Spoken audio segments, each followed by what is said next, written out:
Okay. Oh, that's great, Donna. Thanks. Yeah. Yeah. So I'll just do my real short intro. I know you've been entertaining the crowd. Thank you so much. We've been entertaining. Okay. Yes. Dee-dee-dee. We love Hi, just I'm talking Wendy Murdoch, randomly. and this is Webinars with Wendy. This is number 76 webinars, and I think it's at least your 6th webinar, Sharon and Laura. Yep. And so, you know, they're my comeback kids. We just love to yak on Zoom. I think that's really why we do this. I think so. And y'all get to go for the ride with us and hopefully stay up with our half speak. So I have other people I half speak with, but generally not on webinars.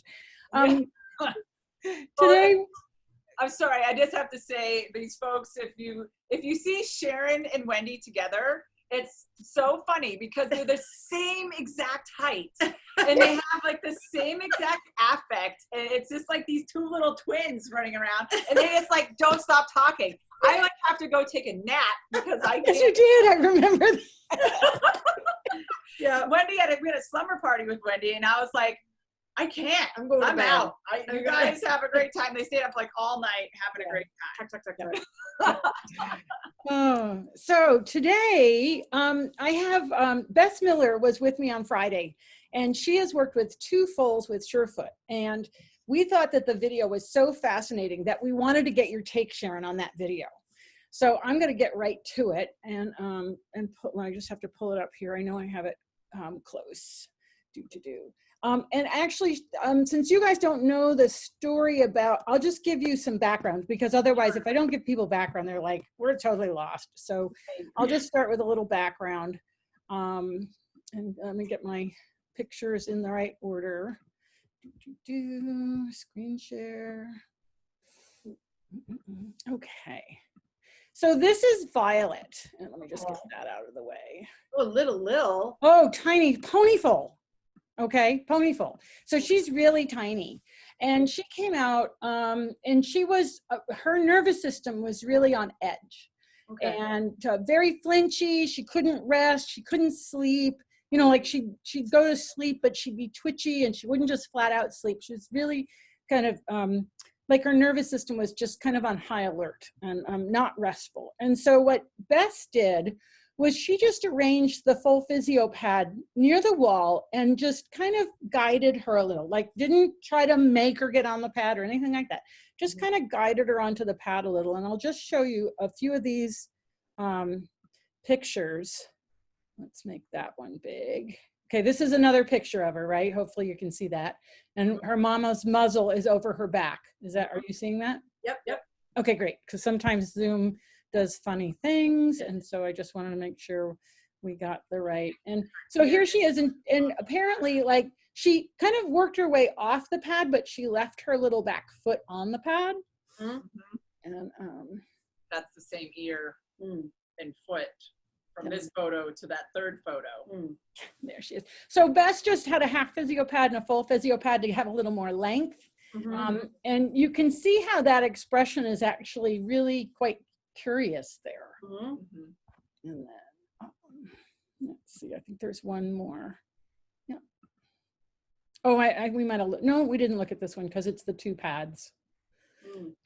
And so what Bess noticed, and this is where I have to find the file again, is that after using the pads, Violet crashed out. Like she would crash out in between each of the sessions. Like Bess kept them super short. Okay, we're not talking long at all, super short. Where is the video of Violet? Nope, that's the other one. That's the other one. I will find it here. Okay, Bess, what did I do with the video?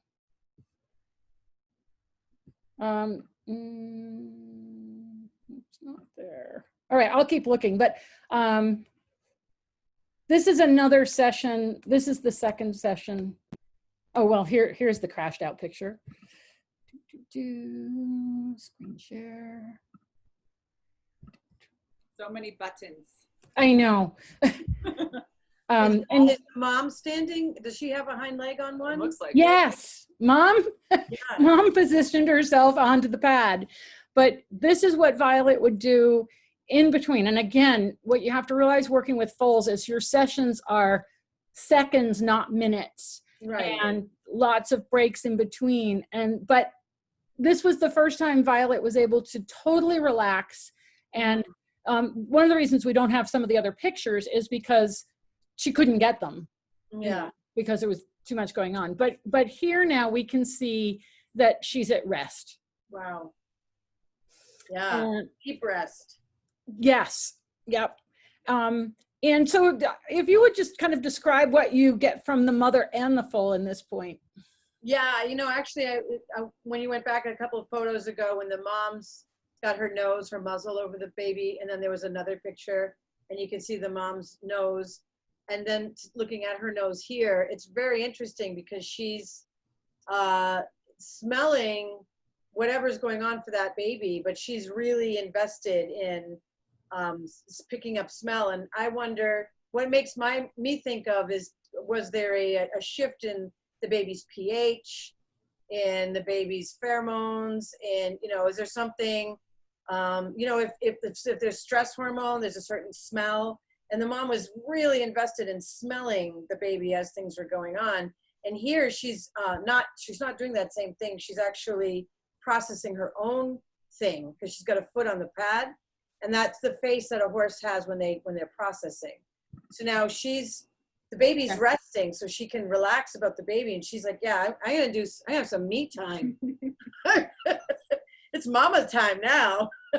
So there's a very different expression in her nostrils here to some of the other pictures. Yeah, I can imagine for a mare, I mean, she's an experienced mare. She's had foals before, that it's when your foal is anxious, it's got to be a bit stressful. And we've never really talked about how you encode mare behavior with foals. So are there some unique things to what mare mothers do with their foals? And I'm going to see if I can't get these pictures into my iPhoto so I can make it easier to do this. Okay, while you talk about that. Yeah. Well, when you're watching moms with babies, it's interesting because the babies have like an intrinsic, like they're born with a certain level of intrinsic knowing about body language, but they've never done it before. So they're learning it to the degree that they have to understand how to move that way and do these things. But the intrinsic nature of body language is sort of wired and ready to go, but mom's going to trigger it. And she's going to practice some things with the baby for a long time. So like one of the babies I got to watch be born last summer, it was having a really hard time. First, it was hard for her to give birth. And I got it, like something about the way she was laying or moving. I was like, I really think the baby's stuck on her left side. And no sooner had I got the words out of my mouth than the mom rolled over. Oh, wow. And then pushed, and then the baby came out. And then the baby was a little bit on that same side of the baby's body. That hind leg was not extending. And I wasn't going to get in there and touch the brand new baby, but I just started doing a little Reiki from where I was. And it was really interesting, Wendy, because the mom looked at me and looked at the baby and looked at me again, and then went to the baby and started nuzzling and lipping exactly where I was sending the Reiki. Wow. And within like a second, the leg just kind of straightened out, and then the baby was able to stand up finally. Because it was about 45 minutes before the baby gotten up yet. Get up. Yeah. Wow. So that taught me a lot about, their awareness. And she was very calm. She's a seasoned mother.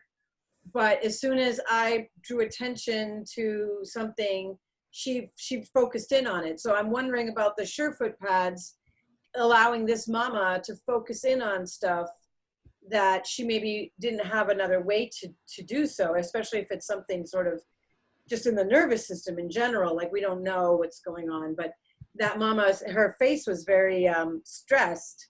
The nostrils were very stressed in those other photos. And in this last photo, she's in a peaceful place. She's like, I just gave birth, so I'm gonna actually stand on these pads too.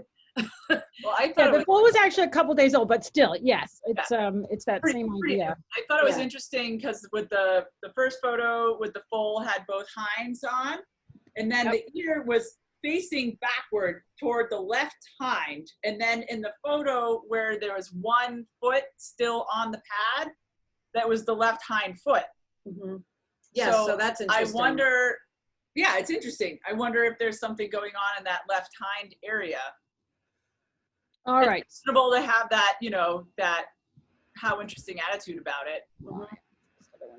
I'm making a file to make all of this easier to find so I can show you some of these other pictures. Yeah. Thank you, Chris, for your comment of loving Horsebeak and Surefoot. Yeah, it's really fun. Yeah. It is really, so our semi-blind horse also got an abscess, Wendy, and so no. Yeah, so we've been treating the abscessed hoof, and she has been using the Surefoot pads, and it's been really interesting because we also are soaking her. She ended up wanting to get all 4 feet soaked, so it was fine. You can have a pedicure day, that's fine. And what we're doing is, you know, those rubber feed bins, they're just like little flat.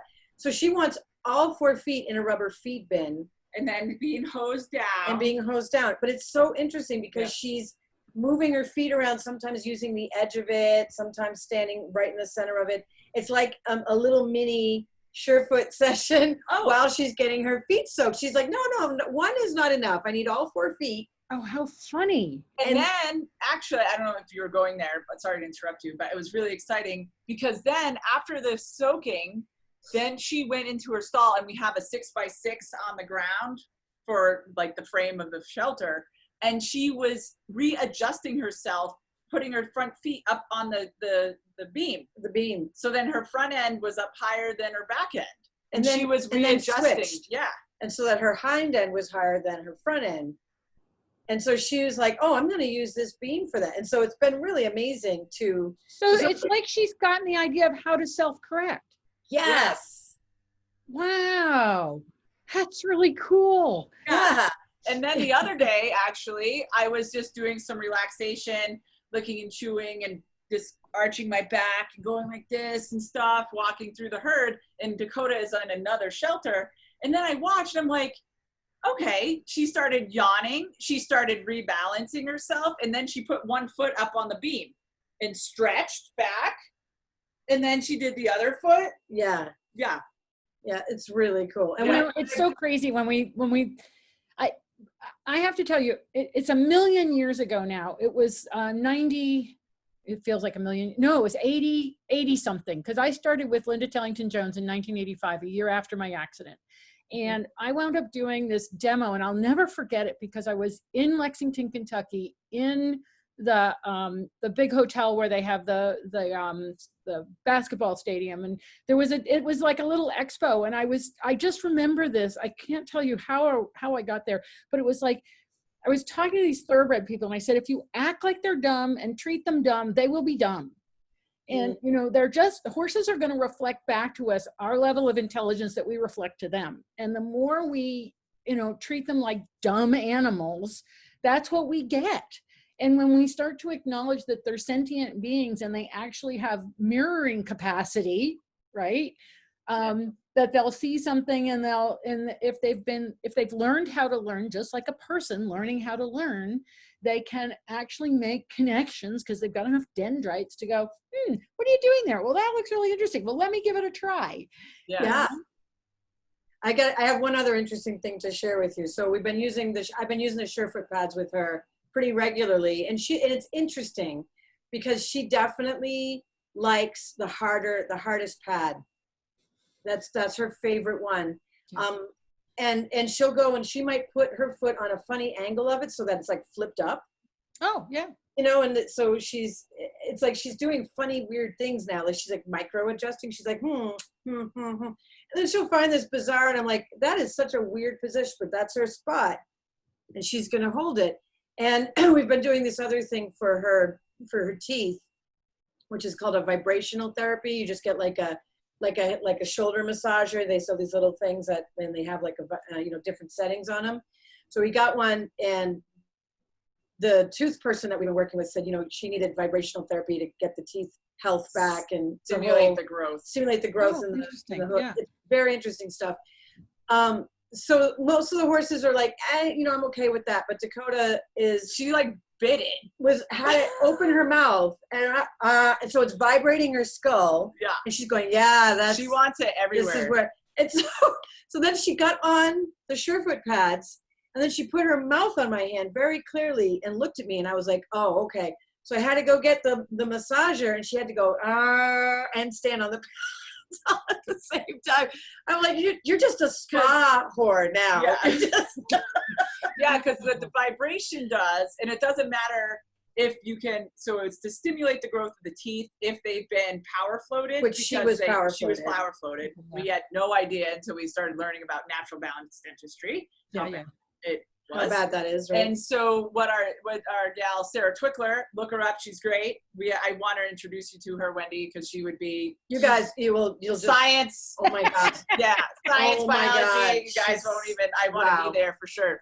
Yeah. Right, And, send me your name. I'd be a fly on the wall for that. Yeah. And so she said, no matter where you can get the vibrating done, whether it's on their head or anywhere in the body, it will still send the messages to stimulate the regrowth of the teeth because they've been basically bondoed, sealed, and won't. For the heat of the power floater. And then, so then they're not doing the natural vibration when they're chewing to stimulate the regrowth. So the enamel and the inside, the two phases of the tooth, one is bondoed, and so the inside one starts to decrease and die. Oh. So when you put vibration, in other words, you can't like run floss between their teeth because they're literally like. It's like literally sealed. Yeah. So then you do this vibrational thing, and it simulates they have little tiny holes in their teeth, and that they get a vibration when they chew, and it simulates that, and it re-triggers healthy growth. And within, it was like, pretty amazing. With my horse, it was within 3 months she got a little bit of an adjustment with her teeth because the vibration, and you can only get it on her butt. That's the only place she liked it, but it went through. And the growth happened. It was significant change. Well, I'm sure that it's a small vibration too. It's not like. Oh yeah, just a little. Yeah. It's like something you would use on your shoulder or something. One of those handheld. Right, ones. because there's different types of vibration, and Dr. Bowker talked about that a little bit. That some of these frequencies could actually be damaging, while others could be healing. And I think it's really important when we start talking about vibrational frequencies that we put a caveat in there about appropriate vibration frequencies for healing. And that's, I don't know if you guys, this is kind of a little off topic, but tuning forks. Weren't you guys messing with tuning forks? Mm-hmm. Yeah. Yep. Yeah. Tell us a little bit about that. Well, if you get tuning forks that are tuned to the solfeggio range, then that's the natural octave. I'm not enough of a music theory specialist, so I can't speak any more than that. But I know the solfeggio range is the correct range for organ health.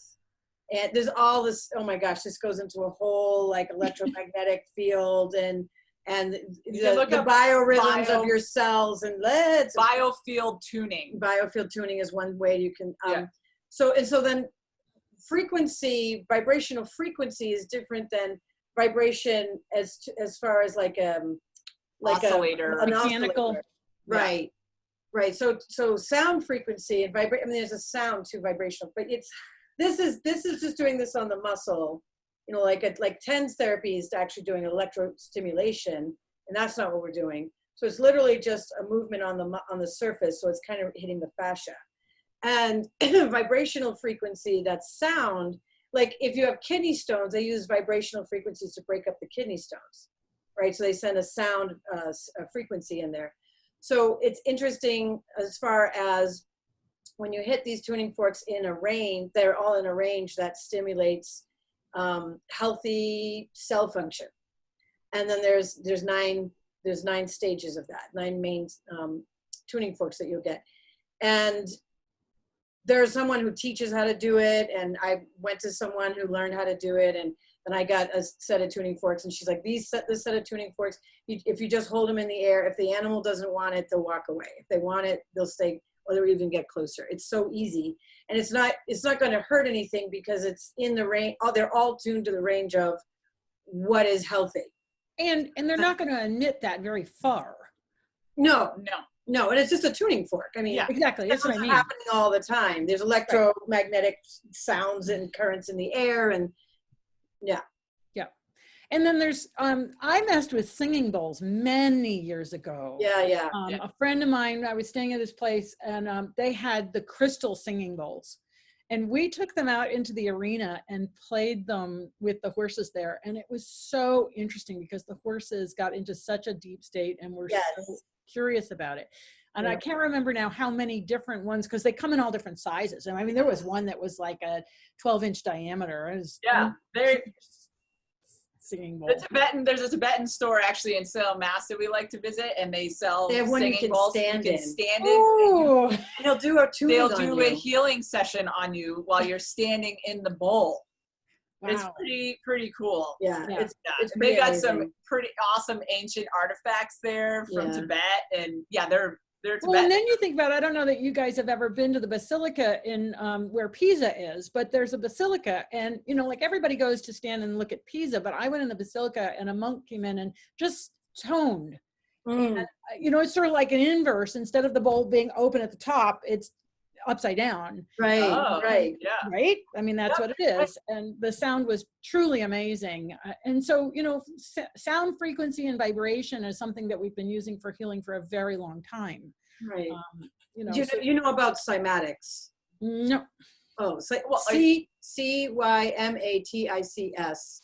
And it's the, basically the art of taking some substance, whether it's water or it's some mineral or some salt or something, and you have a speaker attached to a flat surface.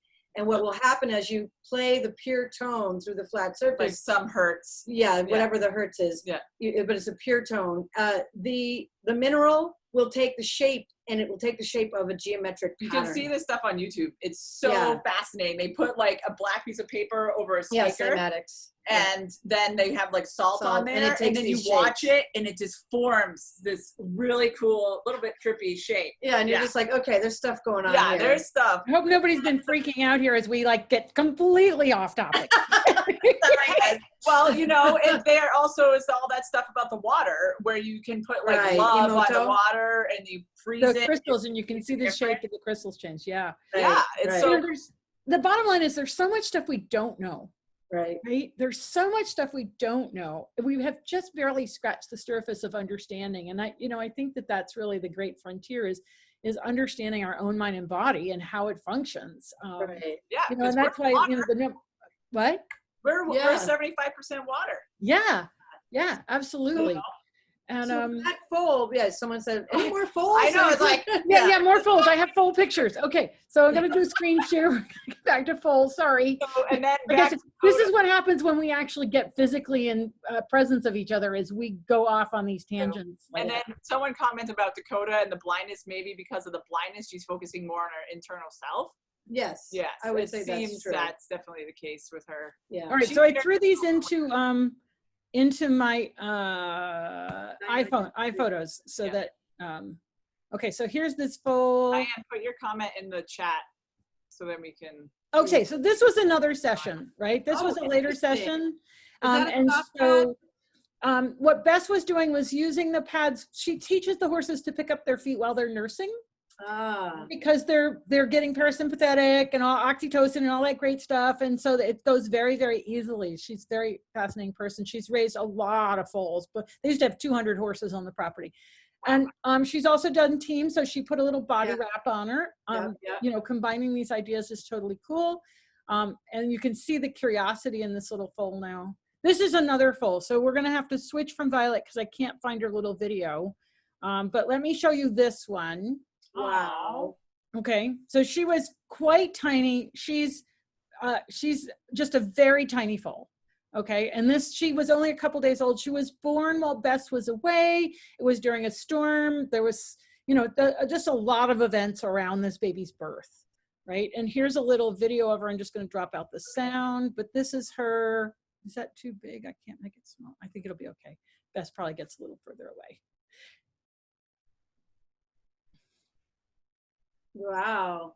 And apparently she did a lot of shaking as a foal, a lot of shaking off. And this mare was she's not as good a mom in terms of having people with her baby. Right.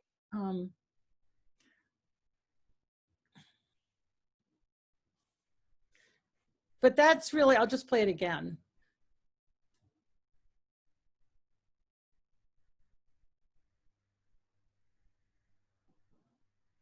She's definitely looking for some food. Yeah. And she's like, whew, I have like a that really went right through her body. But the mom's muzzle, it's very interesting watching the mom's muzzle change from the beginning to the end. Oh, let's go back and look at that because I hadn't noticed that. And I'll shrink us so we're not in the way. Right there, right before the baby comes off, actually. Hang on, I'll back it up. Yeah, back it up. Right there. Oh yeah. See? So right there, she's got her chin sucked back. She's actually like, and then the nostrils. She's got this worried chin on. The nostrils are very forward, and it's a very specific kind of sniffing that she's doing. And then when the baby starts coming off, look at the nostrils open up on the mom, and the curiosity lip comes in, and then see the curiosity lip. That's and it's also curious, and she opens then the top part of her palate. You can see because her chin drops down. So she goes from sucked back like here to like that, and within those few seconds. So that's her feelings about whatever she's witnessing in the baby. And she might be uncomfortable with the people, but she's, as far as what she's taking in with the baby, she's like absorbing the change in the baby's energy also. And again, it wouldn't surprise me if there's a smell differential. If something, if the pH changes, if the stress hormone changes, any of that stuff. But right there, that kind of sniffer, see that direct smell, and also greeting the baby, right? So that's a greeting ritual right there, and she's got the baby. So they're doing nose to nose contact, and that's the GV26 button, which is for shock and stress and all this kind of stuff too. So when the baby steps off and releases all that, the mom releases it too. So that'd be interesting to see how that mom is later. Yeah, let me see if I can find, because we have pictures of that foal when she, is this? Yeah, this is her a little bit older. Let me do screen share. Hang on, get out of that. I'm gonna get back over here. To screen share, to share.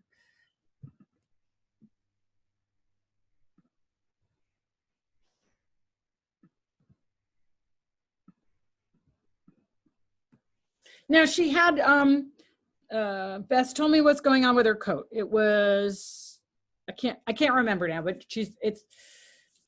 her coat looks funny and there's a reason for it, and I can't tell you what it is. Okay.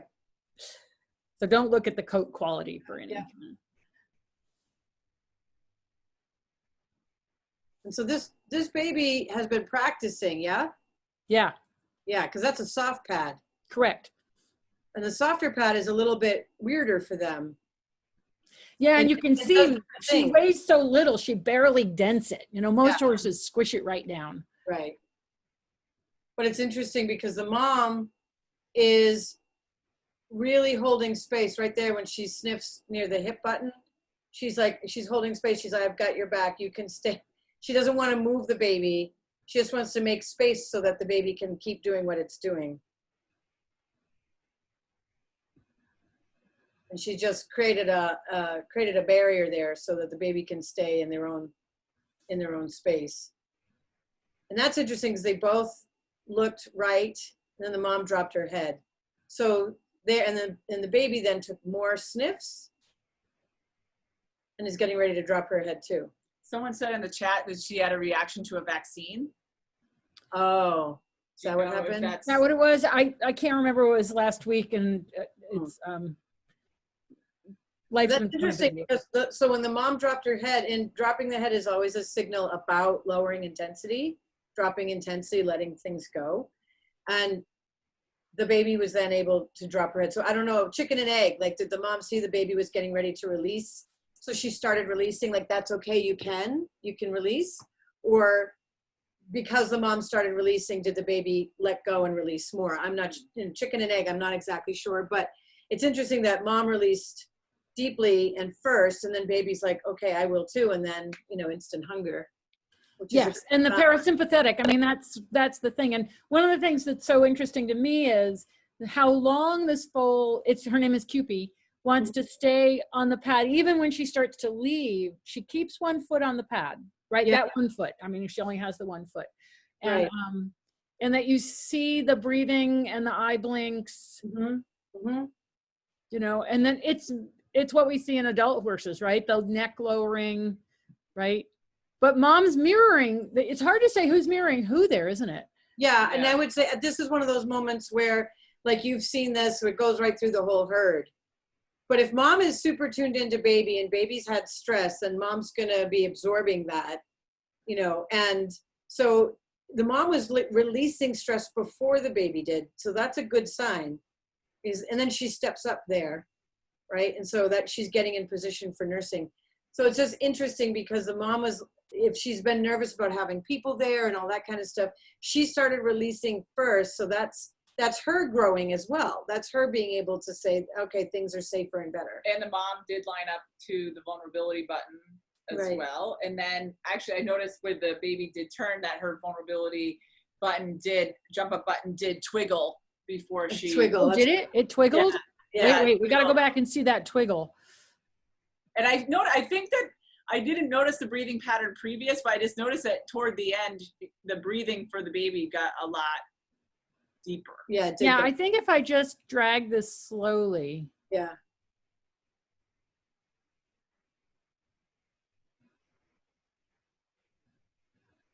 Yeah, there. Got that twiggle right? Yeah. It goes right through from back to front. Yeah, it definitely went from back to front. And then she was able to let go of the pad. So if there's blockages in the nervous system or the vagus nerve is sort of stuck in stress, then you're going to see those kinds of things. You know, we feel those things too when we're doing like somatic release therapy and stuff like that. Well, and Bess has said about this foal that she's always had a little bit of a, I think probably I would put it in the startle department, a little bit of a startle about things, always a tiny little bit of anxiety before she's like, oh, things are okay. And here she is a year later. And this is the thing that was so cool is that Bess had never tied this horse before this video. And what she was doing was just showing, you know, using Surefoot with the pad, and they were just filming this. But what's fascinating is that as a result, and we believe as a result of using the Surefoot pads, that being tied was not a problem, right? But you'll see her little behaviors. And Bess is talking there, you know, but you know, when you think about it, for a foal that's never been tied, to be able to be tied and have her foot picked up. Yeah. Right. And so Bess had started picking up the feet when they were little, just like we said, right? But you can see how she has to go through quite a significant organization. Yes.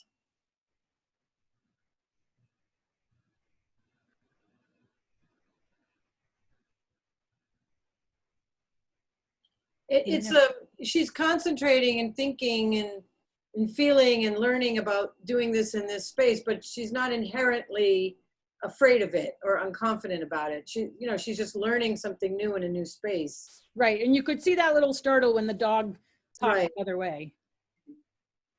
Well, she definitely holds tension actually in her jump up button. So that the back of the belly button holds a lot of tension. It just does. It just still holds tension there. Right. Kind of something that we've seen. So if I take her back to her foal baby picture. Yeah. I mean, that's how foals look, but there's to me she's got extra kneecap, you know, like I've seen a lot of baby foals, but that's a lot of kneecap. Like this, it's like tucked up. It's really tucked up, and that could just be her and you know sort of how she's built. But then in the next video when she's got the funny fur, that's where she twiggles also. So and see, it's still really tucked in there. Yeah. And there's one thing about being a baby and having a small body, and there's another thing about sort of protecting that zone. And that zone. So we're talking about here, where my point is. That area on a horse's body, it represents intimacy, vulnerability, and insecurity. So they represent intimacy because when they're nursing, they reach right under there. That's where the udder is. Right. And if they're in mating behaviors, they sniff each other there. And if they're good buddies, they sniff each other there. But they will also tuck it in and hold it as a vulnerable spot if they have insecurity for whatever reason. And it's not like anyone's mishandling her or things. It could be just her nature or her breeding, or she had a reaction to a vaccine and she didn't feel well and she got into the habit. Well, she was, as I remember Bess, and I'd have to go back to listen to exactly what Bess says, but she did not have like the ideal birth in terms of, there was a lot going on when she was born.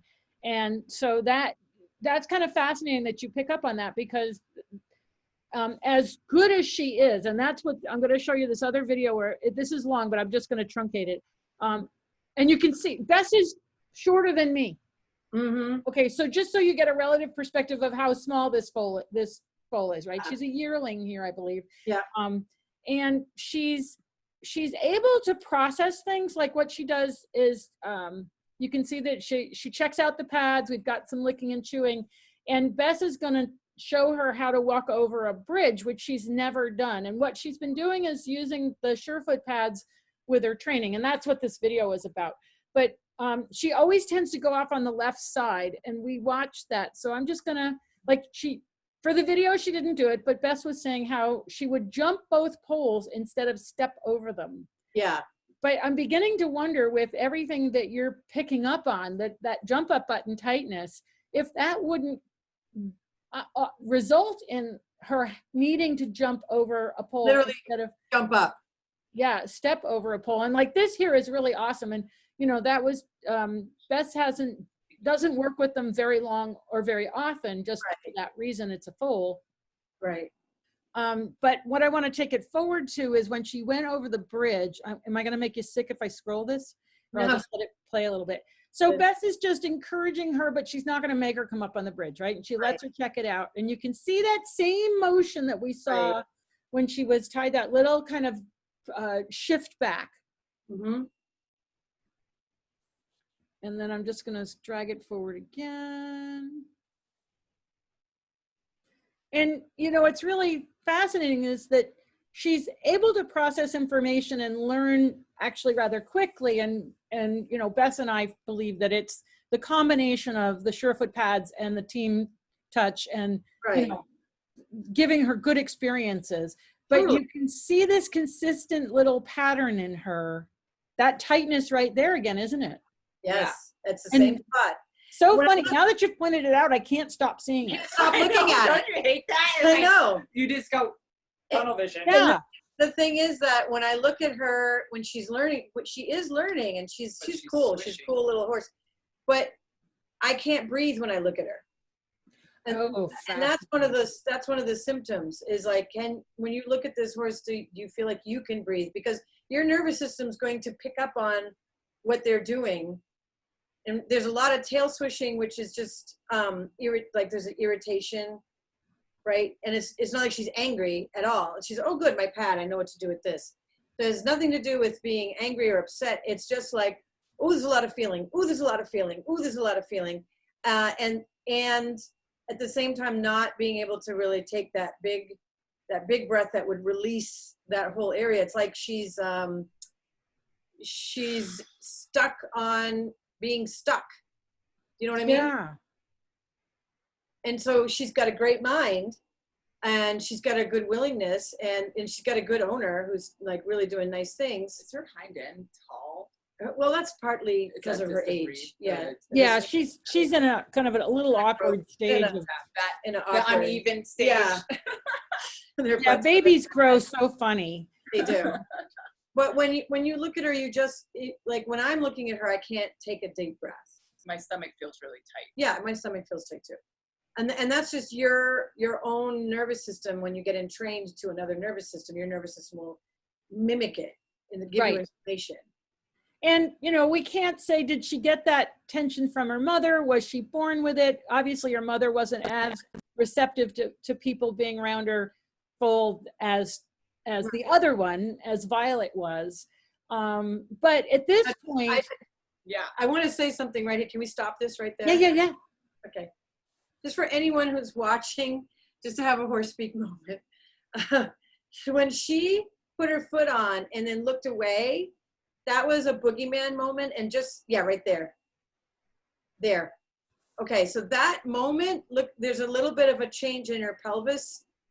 And when she's bending herself in that way, look at what happens to that spot on her jump up button. In terms of it being tighter? In terms of it actually opening up more. Oh, okay.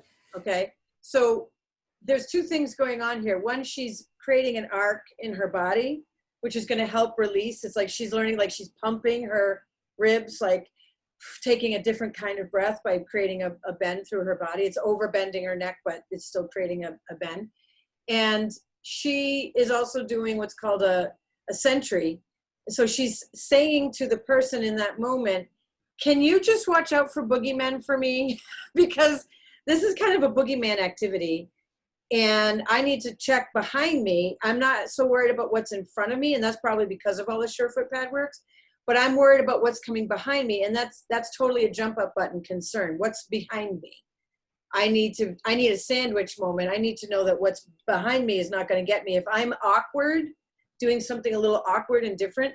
So in this moment, if she knew about it and she pointed behind the horse and was able to even just point and look and then give a relaxing message. And this kind of a bright mind would probably also respond easily, not only to pointing, but also then with your open palm and then dropping your palm down. This sort of simulates when the horse's head and neck drop down.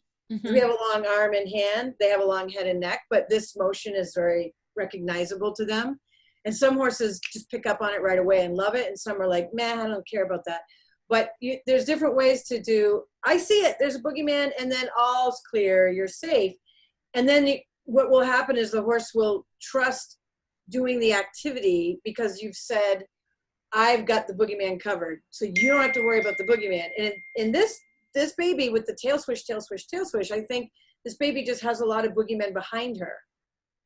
And when we think back and look back at how much she shook off and that sort of thing, to me, it's like there's something about her ability her nervous system to process. Yeah. That tends to run toward tension as opposed to relaxation. Yes. And the fact that when we saw her lower her head over the poles and actually walk over them, that was a big deal, actually.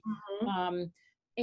And so then what we're saying is that we could use a combination of Surefoot and horse speak and this kind of really quiet training, which I think, we can't underestimate Bess's ability to read the moment and handle it well. Absolutely. Yep. To create that necessary environment for foals to be able to process information and find a good spot. And that's really what this foal is trying to do, is find a good spot.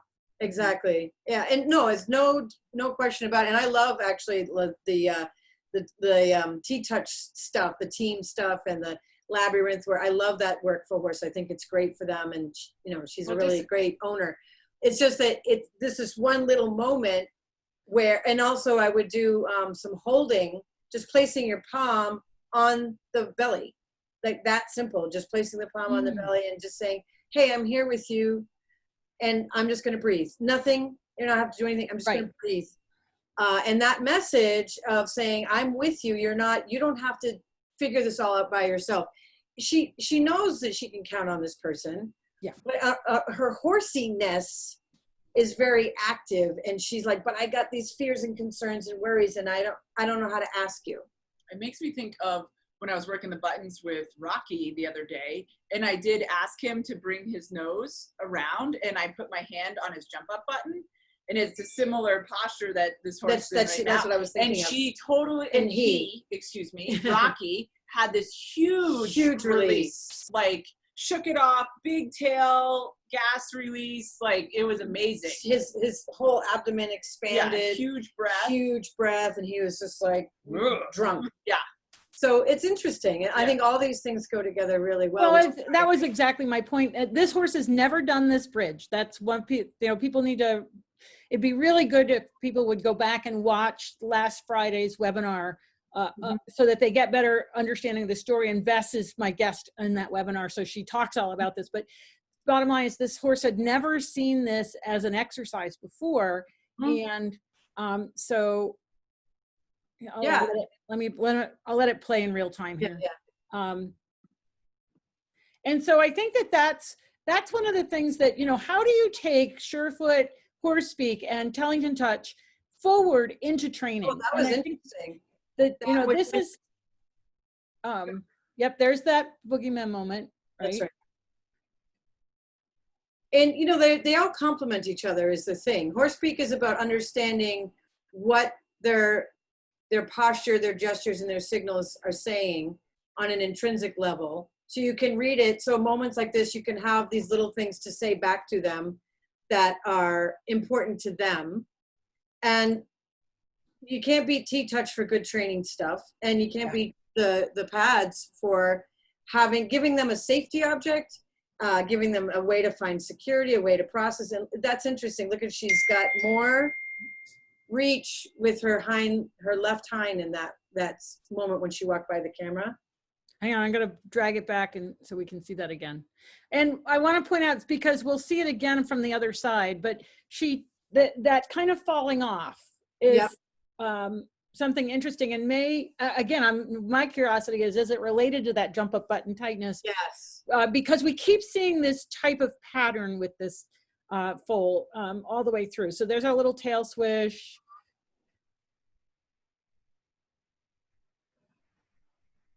There's one horse that I've spent some time working with, and he seems to be blocked at his girth button.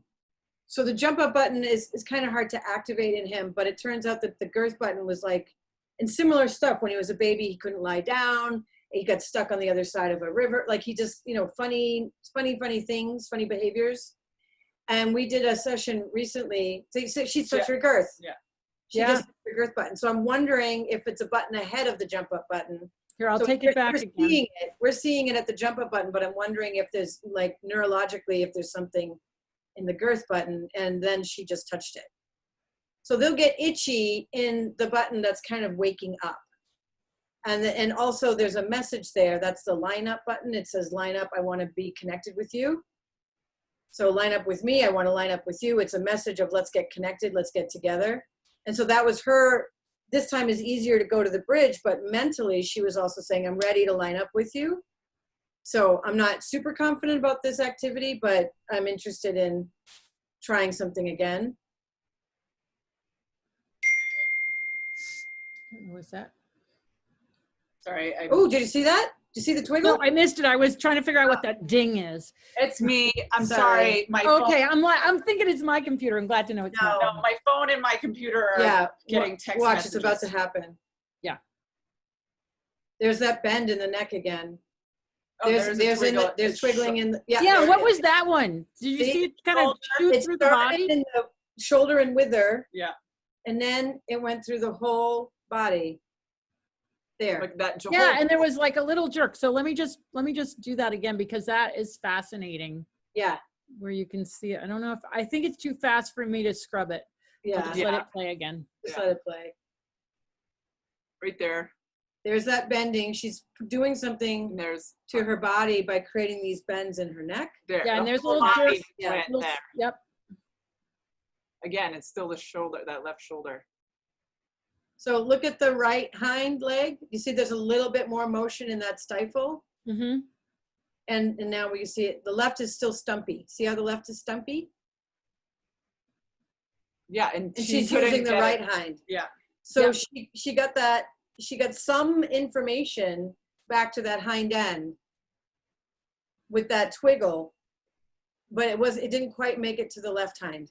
And and one of the things I want to point out is you can see how willing this foal is to try. Oh, totally. Right? Yeah. Having never done this before, and all Bess did was just say, okay, I'm going to come from the other direction. And she immediately tries, but there's clearly something that's difficult for her, right?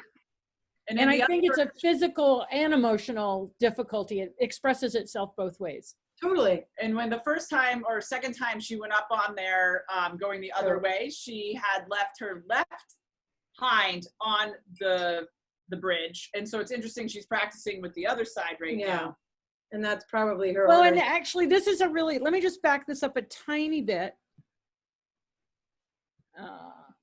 Okay, so here she starts, right? Mhm. And she's already trying to get on, but look at what she does with her rear end. That's right. Yeah. It's so bunched Mm-hmm. that you're already thinking, how is she going to be able to navigate this? Right.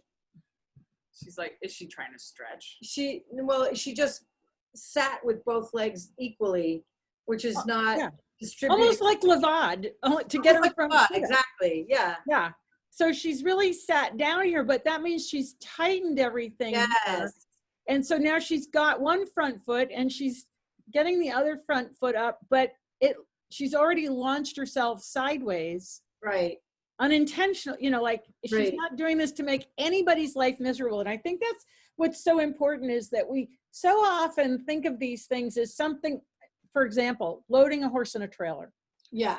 And we so often take these horses that go sideways off the ramp as misbehaving, instead of recognizing that there really is something physically that's impeding them, that's causing them to go sideways. They're not going sideways because they're trying to run us over and make our life miserable. Right. They're going sideways because, as in this little horse's case, you can see the tension that arises. Yes. And yes, are there 1,000 different things we could do to solve this? Absolutely. Is that at the point of this demonstration? No. The point of this demonstration was to see that here's a horse that has been born with some tension in her system, and how willing she was to try using surefoot pads. But with Horsepeak, we're able to look at her and see where are the areas where she's stuck that are creating this environment where she can't be so successful. Yes. And what's interesting for me is that the areas where she's the most stuck represent, and she goes right to the pad. So that's really great. They represent the super emotional and vulnerable concerns. So the jump up button and the sit button are emotional and vulnerable areas. They sit when they're going to lie down. They have to fold in order to lie down, or when they're getting up. And so the sit button, horse to horse, that's when she really made that sit, and she was good. So the round part of the rump. Yeah. Horse to horse will actually nuzzle another horse right there as a way to say, and that was helpful because she stepped on it with her hind foot. I'll just take that back. Horse there to say, take a load off, relax, sit, sort of like releasing tension. You can hold your horse's sit button, and they'll sometimes sit in your hand. Like all of a sudden it's like, whoa, that's a lot of horse in my hand. So it's interesting when she got to get her hind foot on the pad. It was a big step. That really helped her negotiate some communication through her body and her feelings. Because her mind is good, but there's sort of almost a pattern of stress in her feeling state. I feel like watching this and seeing the mom for a moment makes me think of Mummy and Luna, where Mummy was the uncatchable horse, and no one knew that she was actually pregnant until she was like 2 weeks out. And you couldn't get her halter on her. You really couldn't even look at her without her just bolting. And so like, it's how interesting thing where they're talking about with humans that if you grow up in in vitro being all stressed out from the mom, how that carries forward. And there could be, with Luna, she had nothing but hind end issues. Right. Up until just like a year ago, where she would wipe out, be running, and she would just, like her hind end was not connected. It would just give all, so it made training her really challenging because she was constantly like falling down.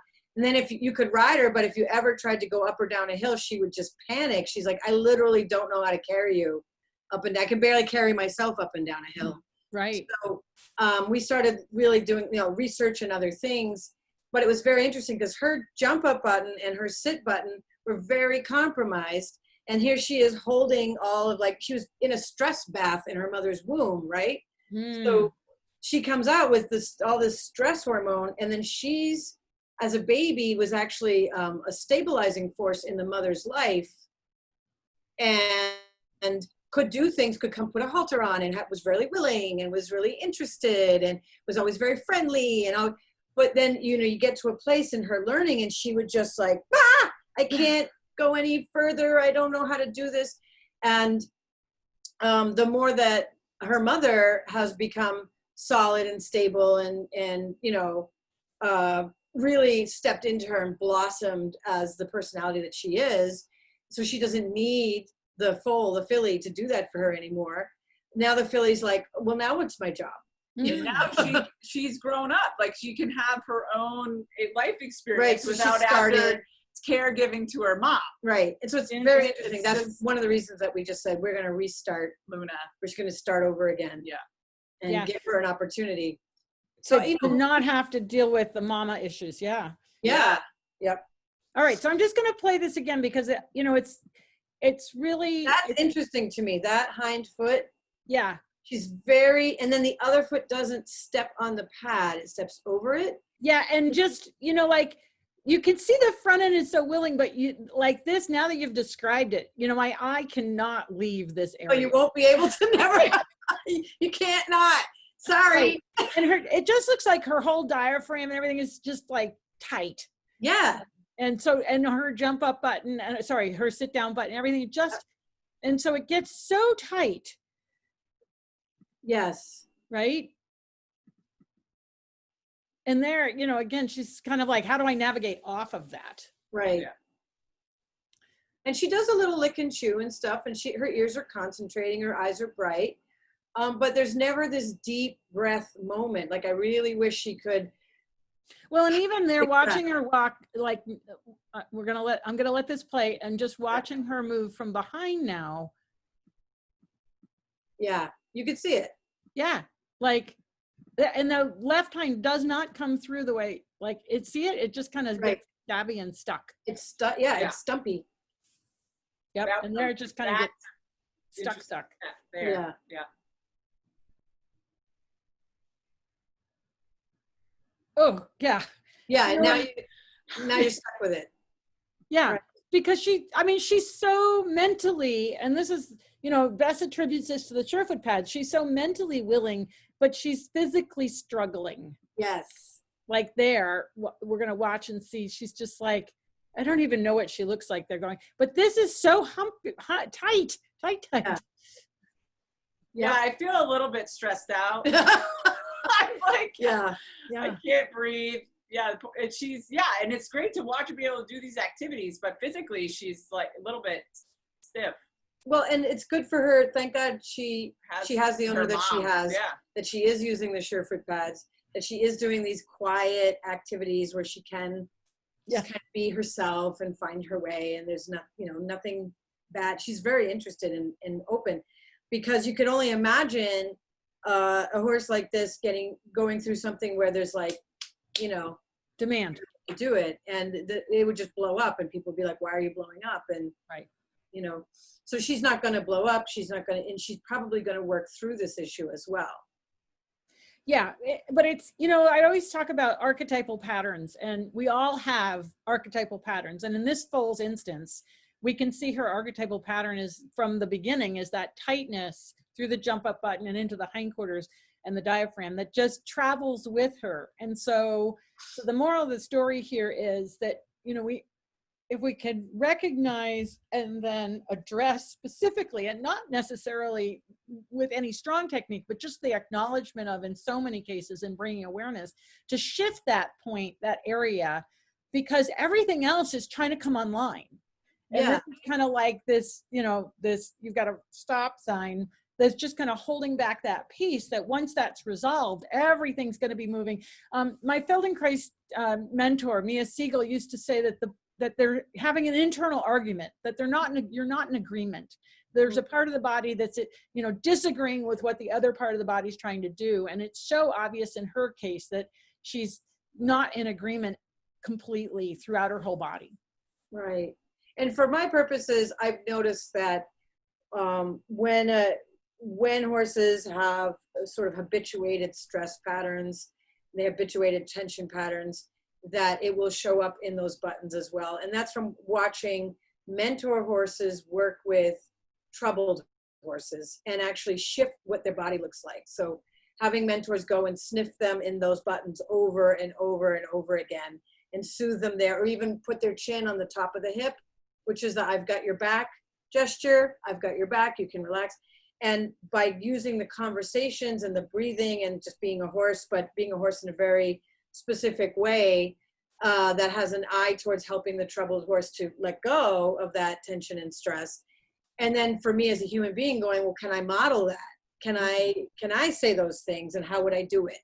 So I think that's what's really cool about that aspect, because this little horse is really, really so sweet. I mean, she's trying so hard. So hard. You know, and she's got all the best stuff working for her. Yeah. And it's cool because when you do say, just even go putting a hold hand at that jump up button or on her hip or on her sit down button and breathing and blinking and bringing in that relaxation energy for her, the horses want to fix themselves. We don't have to like necessarily fix them. If we bring the attention and hold the space for them, you could see how the Sherpa pads, they're doing self-adjustments. Dakota's practicing doing a little bit of self-adjustment on her beam and her shelter. You know what I mean? She's like I got a whole bunch of things out here I can use. I got my own Surefoot pads I can use. You know, so it's like they want to fix themselves. And then it's long lasting. And that's what you've observed with all your practice with the Surefoot over the years, is like it's noticeable that they seem to have well-being. Right. Yeah. And it is so fascinating. You know, I early on when I met you, I wound up doing a clinic in Washington State, and there was these two horses. One had been isolated for 8 years, and the other one had wound up, they both had come onto the property about the same time. And I'd gone to, I think it was the shoulder button, and I asked the horse that had been isolated for 8 years to come with me from the shoulder button. And he was like, he didn't get it. But what was so amazing, the other horse, when I walked away, went right over and touched that button and said, "This is what she was saying." Oh my God. God. So cool. So I was just, everybody was blown away, but that's exactly this. She said this, just do this. It was and that we had that happen, a little bit different, but when we had 3 geldings out together, there was one that's in like a hold posture, and the other 2 were sniffing under his jump up button. Forever. And sniffing for probably almost 5 minutes. Like, seriously. It was weird. And so we're like, that's very strange behavior. Hey, we told the barn manager, maybe just get this horse checked out to see if there's ulcers or anything going on in that area. And he did have ulcers. Oh. And so they were able to, give him some medical attention. And he didn't come across like a super anxious. No. He was there was this kind of a stoic guy. And so it's fascinating what these guys can pick up on each other. And then when you do start recognizing like everything means something, then you can be like, right. What can we do to maybe help this guy out a little bit? Yeah. But it's also what you said. I've worked with horses that have been isolated, and I've had the same experience, and it does knock your socks off, where you're talking to a horse and they're like, I think maybe I remember. And the other horses come over and go, she's talking, I'm talking. Okay, this is what's happening. And they say, yeah, because they like forget their own language and have to be reminded. Oh, this horse had definitely not understood his own language. It was sad because he'd been isolated for so long. There was no, when you're not using a language, you lose it, right? That's the whole problem in the United States, because we only speak English, and you go to Europe, and if you do know a foreign language, it's so rusty because you haven't used it. And it's true for these guys too. So this has been yet another fascinating and, of course, enjoyable webinar with you guys. It's always a pleasure to have you as a guest. I just want to let everybody know that's watching that from now until July 6th, so it ends midnight, July 6th, Eastern Standard Time, Eastern Daylight Time, we're offering free shipping on my website. So free shipping in the USA only. Sorry, everybody that's not living in the US. USA only, free shipping, anything in the store. For the 4th of July holiday. I know that a lot of fireworks are canceled, so we thought we'd make a party. There you go. Great. Yeah, I just wanted to say there were 2 participants that had raised a hand. Oh, okay, yeah. I don't know where they've gone to, somebody's got a new message. That's thanks. So interesting to improve the eye of tension. Yeah, absolutely, Karen. I couldn't agree more because, you know, it's like, apparently when the ships came, when the Europeans came over to the Americas, the natives couldn't see the boats because they'd never seen a boat. Right. And so as the story goes, the shaman stood at the ocean edge and just looked and looked and looked and looked. And finally what he noticed was a change in the ripple of the waves. And as soon as he observed that the ripple of the waves was different, he could then see the boat.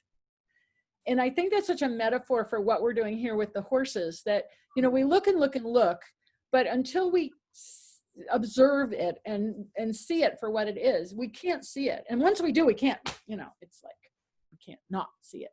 So you can't not see, yeah, once you start to see the buttons exploding in front of you're like, how can you not? And people come to my clinics too, and they say the same thing. Their favorite saying is, "You can't not." Yeah. Yeah.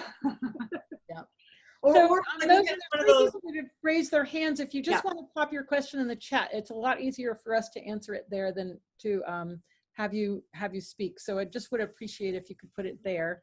And if not, you can always, where can they contact you guys to ask more questions and learn more?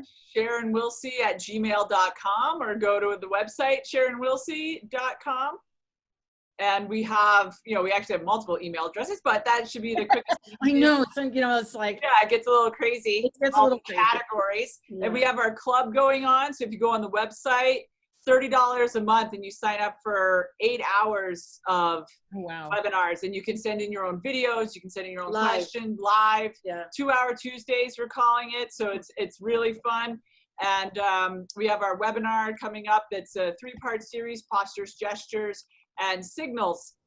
And so each week we'll be going over what a posture is and how you can see it in a horse and how you can see it in the person. So it really is starting to define the specifics of how horse speak is so intrinsic actually in our bodies that soon enough you don't even have to think about talking horse. Right. It's just, you just start to do it. Yeah. Yeah. I just put the code in the chat because I forgot to tell them what the code is. Yeah. It's ship for free with the number 4. And you can find all of these webinars and all the previous 5 webinars with Sharon and Laura at the Surefoot Equine YouTube channel. If you subscribe, you'll get notices when we put up new videos. Like I said, we're up to 75. I am going to take a short break from July. Well, actually, I'm supposed to do a webinar tomorrow. And then a break until about the 14th of July. I'm going to be traveling to New Hampshire to do a Surefoot workshop and a couple other things. So I'm planning on maybe in New Hampshire. Huh? Where are you in New Hampshire? Francistown. Is that where you went the last time? Yeah. Periwinkle Farm. Where is that from here? Not far. Not far. Well, we should stalk you then. We should. Okay, great. Send us the info. We'll be your roadie. Yeah. Okay, great. And then and then I'm gonna go down to Martha's Vineyard so I can eat some seafood and see the oceans for a little bit. And I might do a couple of webinars from there. No guarantees right now, but we're hoping that I have enough internet bandwidth. I'm so used to my at home capacity that you get rather spoiled that you can run these things. But anyway, thank you so much once again for joining me, you guys. It's always, we started to get off on a few rabbit holes today, but we reined it back in. They enjoyed it though, so that's good. We didn't bore everyone. Yep. And have a great 4th of July, everybody. We'll see you tomorrow. I'm at 1 o'clock, and other than that, have a fabulous weekend. Take care. Thanks, Be well, Wendy. everyone. Thank you. Happy 4th of July. You too. Bye-bye.